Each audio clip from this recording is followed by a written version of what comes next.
Assalamualaikum warahmatullahi wabarakatuh. Perkenalkan, nama saya Muhammad Al-Fatih dengan NIM 2524041. Saya berasal dari kelas PTIK 1B. Dengan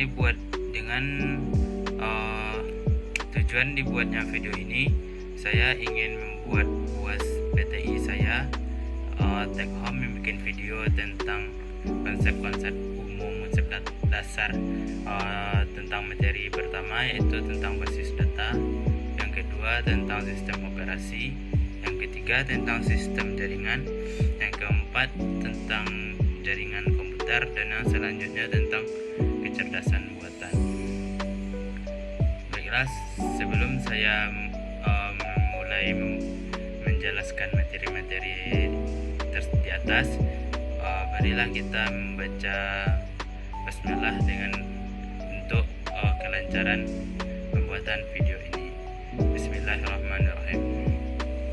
Yang pertama yaitu tentang sistem basis data. Baiklah, yang pertama saya akan menjelaskan materi tentang basis data.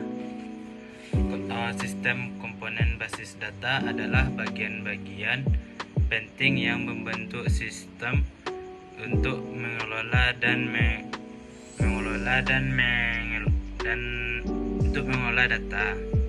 Sistem basis data terdiri dari beberapa komponen utama, yaitu satu, sumber data.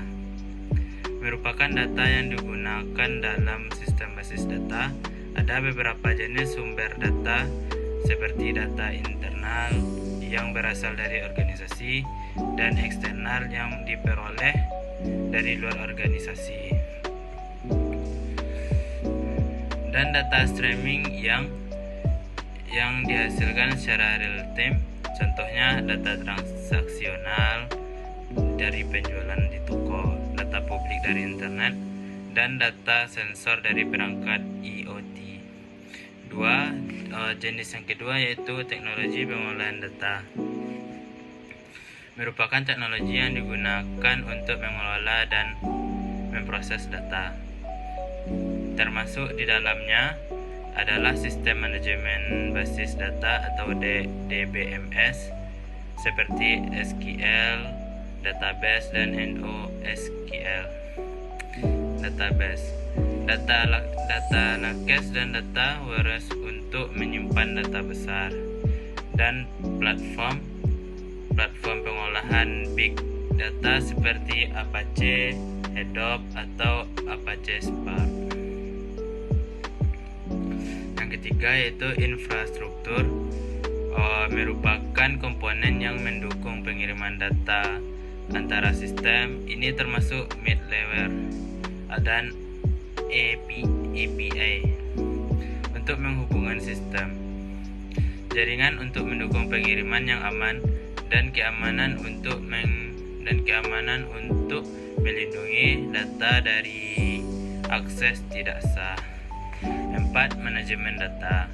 Merupakan kebijakan dan proses untuk mengelola data dengan baik. Ini termasuk kebijakan privasi dan keamanan data, serta manajemen kualitas data untuk memastikan data yang digunakan akurat dan dapat diandalkan. Dengan memahami komponen-komponen ini, sistem basis data dapat bekerja dengan baik untuk membantu organisasi dan mengolah data dengan efisien. Basis data adalah sistem yang berfungsi untuk mengumpulkan, mengolah, menganalisis data, serta membantu dalam pengambilan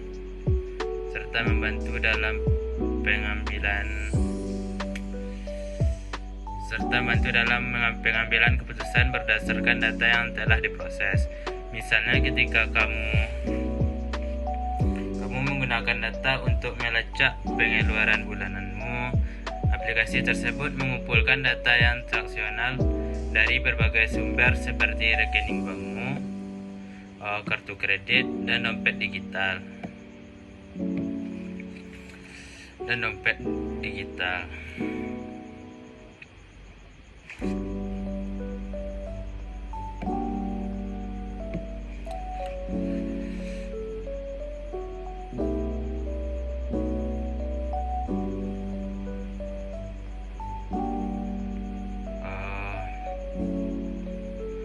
Setelah data terkumpul, aplikasi akan memproses data tersebut dengan membersihkan, mengintegrasikan, dan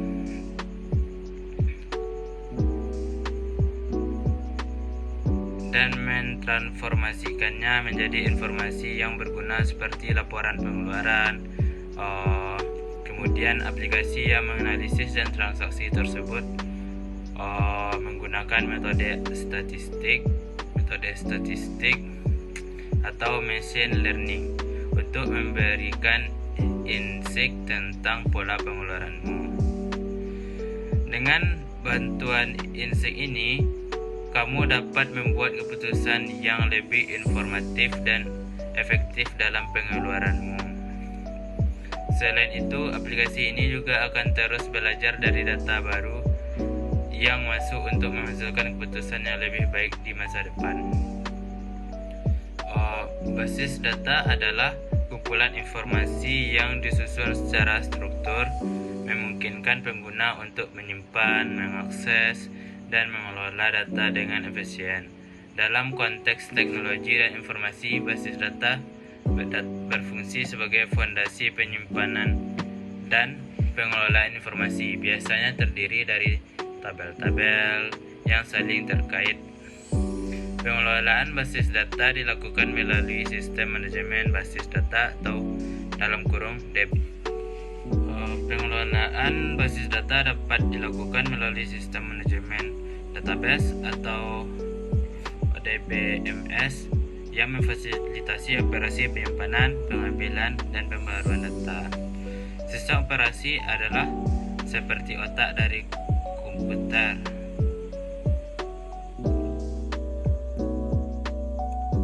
Materi yang kedua yaitu tentang sistem operasi. Sistem operasi adalah seperti dari contoh umpamaan dari otak komputer itu yang bekerja sejak pertama kali komputer dinyalakan. Sistem operasi ini bertanggung jawab untuk mengatur semua aktivitas yang terjadi di dalam komputer, seperti mengatur penggunaan memori, mengelola file-file, dan menjalankan program-program. Sistem operasi ini sama dengan manusia yang menggerakkan tubuhnya, tapi beda. Kalau sistem operasi ini di komputer, dia menggerakkan semuanya. Sistem operasi ya begitu. Jadi tanpa sistem operasi, komputer tidak akan berfungsi dengan baik. Sistem operasi adalah program yang sangat penting dalam sebuah perangkat komputer. Fungsi-fungsi utama sistem operasi komputer adalah yang pertama yaitu sebagai manajemen sumber daya komputer. Sistem operasi mengatur penggunaan CPU, akses dan waktu yang dijalankan. Misalnya, saat Anda membuka beberapa aplikasi secara bersamaan, sistem operasi akan menggunakan CPU secara adil di antara aplikasi-aplikasi tersebut. Yang kedua, sistem operasi berperan sebagai aplikasi dasar sebuah perangkat. Sistem operasi adalah dasar dari program-program yang ada di dalam perangkat. Tanpa adanya sistem operasi ini, perangkat tidak akan bisa berjalan dan tidak akan bisa berfungsi dengan baik. Kegunaan sistem operasi yang ketiga yaitu sebagai menghubungkan hardware. Sistem operasi mengkoordinasikan semua perangkat keras yang terhubung dengan perangkat seperti penyimpanan internal, mouse, keyboard, speaker, dan CPU. Sistem operasi berperan sebagai jembatan antara perangkat keras dan perangkat lunak. Kegunaan sistem operasi yang selanjutnya itu sebagai pengoptimalan fungsi sebuah perangkat. Sistem operasi mampu meningkatkan kinerja perangkat keras maupun lunak dengan mengatur hubungan di antara keduanya. Dan selanjutnya yaitu sebagai mengatur sistem kerja perangkat. Sistem operasi mengontrol semua fungsi perangkat keras seperti CPU, hard disk, dan memori. Dengan adanya sistem operasi, semua perangkat bisa bekerja bersama-sama untuk memaksimalkan fungsi perangkat. Dengan adanya sistem operasi ini, perangkat komputer bisa berjalan dengan lancar dan efisien. Jadi, sistem operasi sangat penting dalam komputer untuk menjalankan berbagai fungsi dalam sebuah perangkat komputer. Sistem operasi adalah pemrograman yang mengatur semua aktivitas di komputer kita. Ada beberapa jenis sistem operasi komputer yang populer digunakan, yaitu seperti sistem operasi standalone. Sistem operasi ini dapat digunakan oleh satu pengguna atau lebih dari satu pengguna. Sistem operasi ini memiliki fitur yang lengkap dan berdiri sendiri. Contohnya adalah kayak Microsoft Windows, Linux, dan macOS. Kedua yaitu sistem operasi Live CD. Live CD hanya memerlukan CD atau CDV kaset untuk menjalankan tanpa perlu diinstal secara permanen di komputer. Ukurannya kecil, kalau kecil tentunya ringan. Namun sistem operasi Live CD memiliki fitur yang lebih sedikit dibandingkan dengan sistem operasi standalone. Contohnya adalah seperti Knoppix, CentOS, Linux Mint, dan lainnya. Selanjutnya ada sistem operasi embedded. Sistem operasi ini tertanam langsung di komputer dan tidak bisa berdiri sendiri. Sistem operasi ini memiliki fitur dan spesifikasi khusus, contohnya adalah XOS, LinOS, JavaOS, dan embedded Linux. Sistem operasi yang keempat ada sistem operasi jaringan. Sistem operasi ini dibuat khusus untuk mengatur kebutuhan jaringan komputer. Beberapa layanan yang bisa diatur oleh sistem operasi jaringan ini adalah HTTP service dan DNS service. Contoh sistem operasi ini kayak Red Hat, CentOS Server, Cloud Linux, dan lainnya. Jadi sistem operasi komputer memiliki berbagai jenis yang berbeda-beda yang digunakan untuk berbagai fungsi keperluan. Sekian penjelasan tentang sistem operasi. Selanjutnya kita masuk ke materi yang ketiga, yaitu tentang sistem informasi. Sistem informasi adalah kombinasi antara teknologi informasi dan aktivitas seorang yang menggunakan teknologi untuk mendukung manajemen dan operasi. Sistem informasi tidak hanya tentang penggunaan teknologi informasi dan komunikasi saja, atau dalam kurung TIK saja. Meskipun keduanya mirip, tapi ada perbedaan di dalam komponen teknologi informasi dan komunikasi komputer.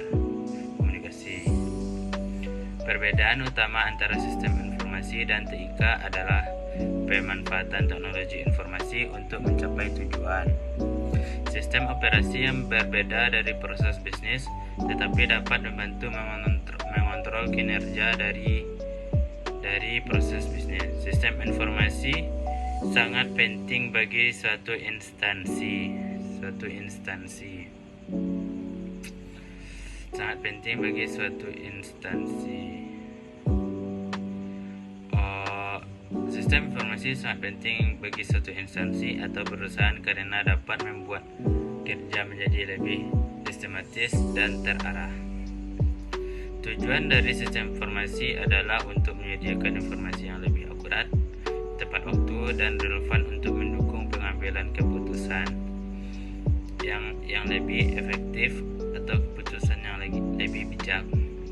Fungsi dari sistem informasi adalah untuk mengumpulkan, menyimpan, mengelola, dan mengolah data menjadi informasi yang lebih bermanfaat atau yang bermanfaat lah. Contohnya, sistem informasi di sebuah toko dapat membantu untuk meningkatkan penjualannya, untuk mengelola investasi barang, mencatat penjualan, dan membuat laporan keuangan. Dengan adanya sistem informasi yang baik, perusahaan dapat meningkatkan efisien, produktivitas, dan kualitas kepada pelanggan suatu toko tersebut. Sistem informasi dibuat untuk mengubah dan mementah menjadi informasi yang berguna untuk organisasi. Ada beberapa fungsi utama dari sistem informasi, yaitu pertama untuk mengumpulkan data, selanjutnya untuk menyimpan data, dan menghasilkan informasi. Pertama, sistem informasi mengumpulkan dan yang dimasukkan oleh pengguna. Data ini menjadi sumber utama untuk sistem informasi berjalan dengan baik. Kemudian sistem informasi juga menyimpan data mentah secara otomatis atau sistematis.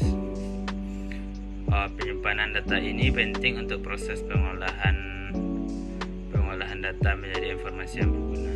Selanjutnya, sistem informasi akan menganalisis data yang tersimpan untuk menghasilkan informasi suatu kebutuhan organisasi atau suatu kebutuhan kelompok. Penggunaan sistem informasi menggunakan formula tertentu untuk memproses data hingga menghasilkan informasi relevan. Jadi, sistem informasi memiliki peran penting dalam mengelola data dan menghasilkan informasi yang diperlukan oleh organisasi. Sistem informasi ini memiliki 4 ciri-ciri yang penting untuk dipahami. Pertama, ciri yang disebut baru, artinya informasi yang diberikan oleh sistem informasi harusnya informasi yang baru agar bagi penerimanya tidak ketinggalan informasi. Misalnya, jika kamu mendapatkan notif baru dari aplikasi media sosialmu, itu bisa dianggap seperti informasi baru. Kedua, ciri tambahan, berarti sistem informasi ini sudah ada dalam sistem informasi, bisa diperbaharui atau ditambahkan dengan informasi baru. Sebagai contoh, jika kamu menambahkan catatan baru ke dalam aplikasi catatanmu, itu adalah contoh dari informasi tambahan. Ciri-ciri yang ketiga yaitu ciri korektif, atau intinya informasi yang ada dalam sistem informasi bisa menjadi koreksi dan informasi yang salah yang dimasukkan sebelumnya. Ciri yang keempat itu ciri penegas. Sistem informasi adalah suatu sistem yang digunakan untuk mengatur dan mengelola informasi berbagai kegiatan seperti e-learning. Pertama, mari kita bahas e-commerce dan e-learning. Pertama, mari kita bahas tentang e-commerce. E-commerce adalah pasar online di mana orang dapat melakukan transaksi jual beli secara elektronik. Untuk menjalankan bisnis e-commerce dengan lancar, perusahaan membutuhkan sistem informasi. Selanjutnya, kita akan membahas e-learning. E-learning adalah penggunaan teknologi informasi dan komunikasi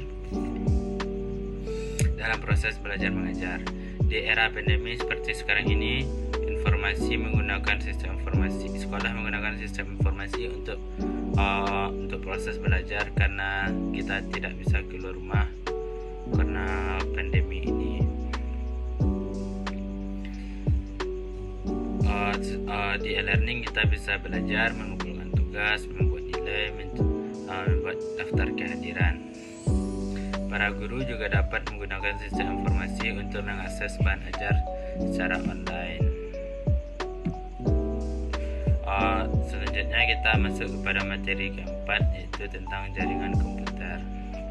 Jaringan komputer adalah sistem yang memungkinkan komputer untuk saling berkomunikasi, untuk bertukar data, perangkat lunak, pengguna serta aplikasi. Dengan adanya jaringan komputer, pengguna dapat berinteraksi dan berkomunikasi dengan pengguna lain. Dalam jaringan komputer dapat dua pihak yang terlibat, yaitu klien yang menerima layanan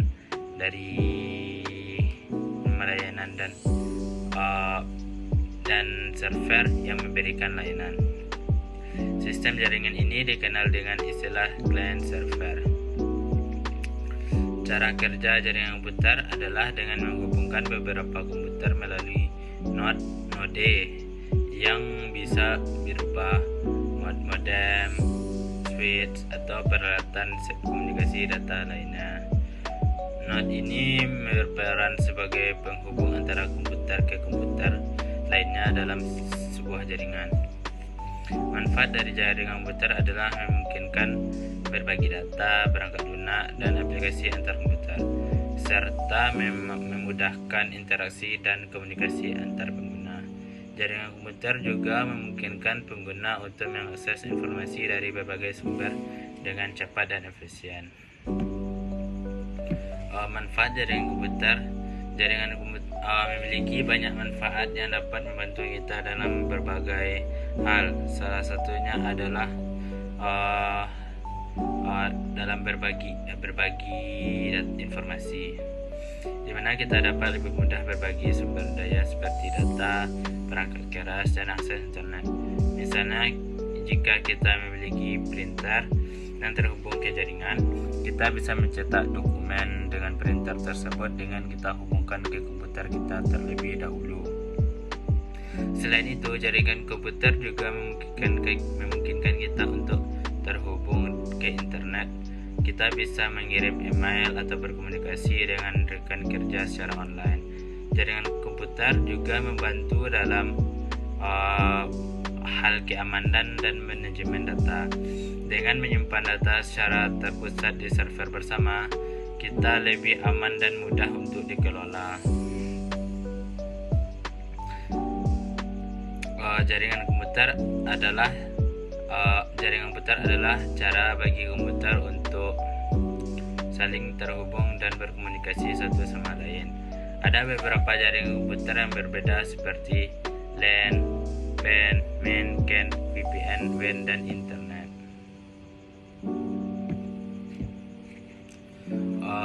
LAN adalah Local Area Network, adalah jaringan yang digunakan untuk keperluan pribadi di sekolah dan rumah.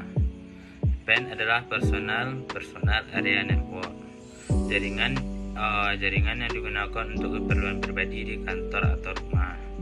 Jangkauannya lebih eksklusif dan hanya untuk keperluan standar. MAN adalah Metropolitan Area Network, memiliki jaringan yang lebih luas dari PAN atau LAN dan digunakan untuk menghubungkan komputer dengan skala kota. CAN adalah Campus Area Network, menghubungkan perangkat komputer di area kampus atau universitas untuk keperluan eksklusif antar gedung. VPN adalah Virtual Private Network, adalah jaringan yang digunakan untuk mengakses website dengan aman dan melindungi informasi sensitif. WAN adalah Wide Area Network, adalah jaringan super canggih yang menghubungkan komputer dengan jangkauan luas seperti antar kota. Internet yang selanjutnya adalah internet antar jaringan komputer paling canggih yang menghubungkan komputer secara global dengan jarak yang sangat jauh,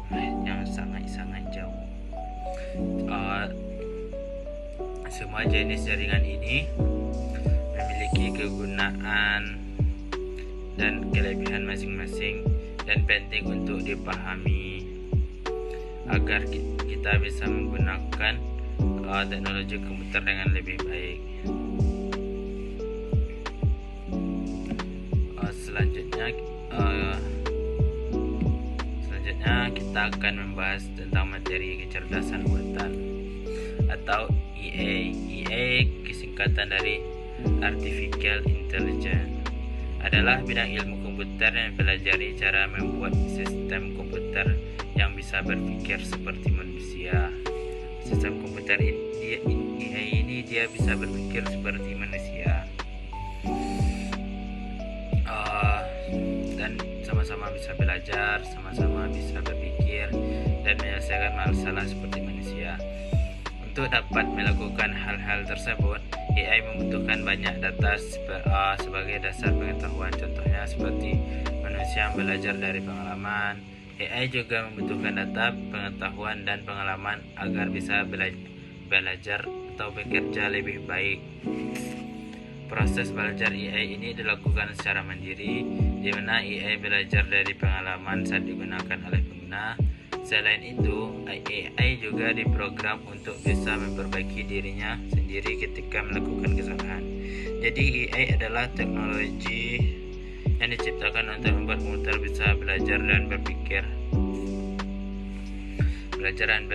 seperti manusia dengan menggunakan data dan pengalaman untuk meningkatkan pengetahuannya. Kecerdasan buatan adalah teknologi yang memungkinkan mesin untuk belajar dan melakukan tugas seperti manusia. Cara bekerja kecerdasan buatan ini mirip dengan cara manusia belajar. Misalnya ketika kita belajar mengenai wajah seseorang, kita memiliki banyak foto wajah orang tersebut dan otak kita belajar mengenali pola-pola bentuk tubuh teman atau orang kita ini. Kita melihat banyak foto wajah tersebut dan otak kita belajar untuk mengenali pola-pola yang ada.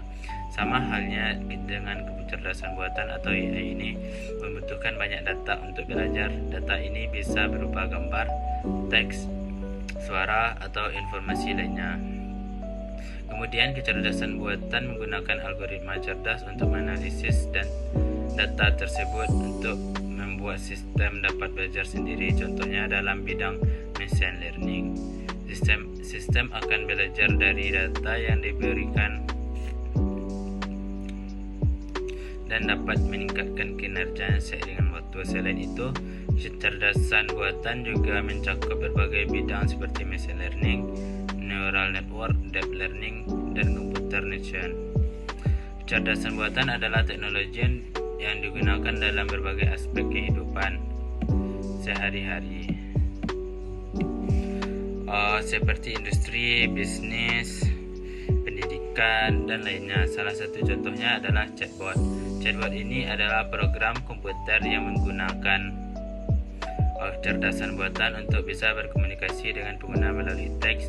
Misalnya ketika kamu chat dengan customer service online, mungkin yang kamu ajak bicara sebenarnya adalah chatbot yang sudah diprogram untuk memberikan jawaban yang sesuai dengan pertanyaanmu. Selain chatbot, ada juga pengenalan wajah face recognition. Teknologi ini sering digunakan dalam perangkat seperti smartphone untuk membuka perangkat kunci, misalnya Face ID Face milik Apple menggunakan kecerdasan buatan untuk memindai wajah pengguna dan membandingkannya dengan data yang sudah tersimpan dan memastikan bahwa orang yang mencoba membuka perangkat adalah pemiliknya. Contoh lainnya dari kecerdasan buatan adalah virtual assistant seperti Google Assistant, Apple Siri, atau Amazon Alexa. Mereka adalah asisten virtual yang bisa membantu dalam berbagai hal, seperti mencatat janji, memberikan informasi, mengirim pesan, dan lainnya. Mereka menggunakan kecerdasan buatan untuk memahami perintah pengguna dan melakukan tugas-tugas yang diminta dengan cepat dan akurat. Jadi, kecerdasan buatan adalah teknologi yang bisa membuat kehidupan kita lebih mudah dan efisien untuk membantu dalam berbagai aktivitas kehidupan sehari-hari. Sekian penjelasan saya tentang materi-materi di atas. Apabila ada salah kata, salah perbuatan, dan janggal, mohon dimaafkan. Wabillahi taufik wal hidayah. Assalamualaikum warahmatullahi wabarakatuh.